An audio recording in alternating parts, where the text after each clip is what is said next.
Assalamualaikum warahmatullahi wabarakatuh.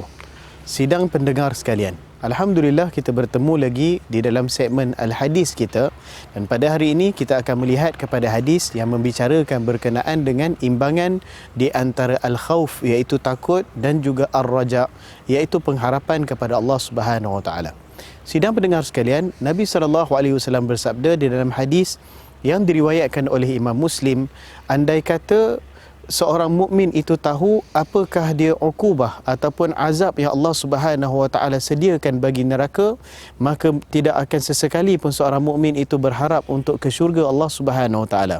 Dan begitu juga andai kata seorang kafir itu mengetahui apakah nikmat yang Allah Subhanahu Wa Taala sediakan di syurga, maka tidak ada satu pun daripada mereka yang putus asa kepada rahmat Allah Subhanahu Wa Taala.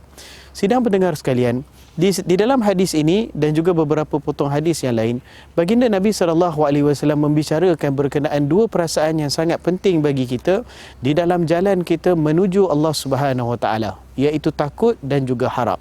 Maka di dalam perkara ini, Syekh Muhammad bin Salih Utsaimin rahimahullahu taala di dalam buku dia ketika mensyarahkan hadis-hadis yang dikemukakan oleh Al-Imam An-Nawawi rahimahullahu taala di dalam Riyadhus Shalihin, telah menyatakan berkenaan imbangan takut dan harap, bahawasanya seseorang itu katanya dinasihatkan menjadi tabib bagi dirinya sendiri, atau dengan kata lain, jikalau seseorang itu baru mendapat nikmat dan rahmat daripada Allah Subhanahu Wa Taala, maka digalakkan baginya untuk melihat kepada ayat-ayat Al-Quran ataupun hadis Nabi SAW yang membicarakan berkenaan azab Allah Subhanahu Wa Taala.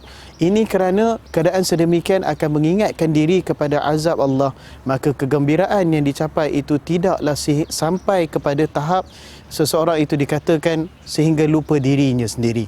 Begitu juga jikalau seseorang itu ditimpakan musibah ataupun ujian daripada Allah Subhanahu Wa Taala yang membuatkan dirinya hampir berputus asa kepada Allah Subhanahu Wa Taala, maka seeloknya hendaklah dia melihat kepada ayat-ayat Al-Quran ataupun hadis-hadis Nabi SAW secara khusus membicarakan berkenaan luasnya pengampunan Allah, berkenaan banyaknya kenikmatan Allah Subhanahu Wa Taala sediakan bagi hamba-hambanya yang bertaubat dan juga mukmin kepadanya.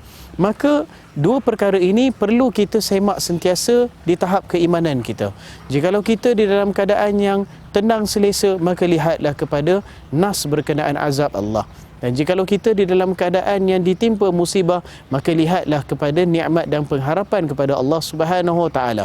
Imbangan di antara ketakutan dan juga harapan kepada Allah Subhanahu Wa Taala ini merupakan satu perkara yang penting dalam memastikan diri kita sentiasa bertakwa dalam menjalankan perkara yang Allah Subhanahu Wa Taala arahkan, dan juga menjauhi perkara yang Allah Subhanahu Wa Taala haramkan.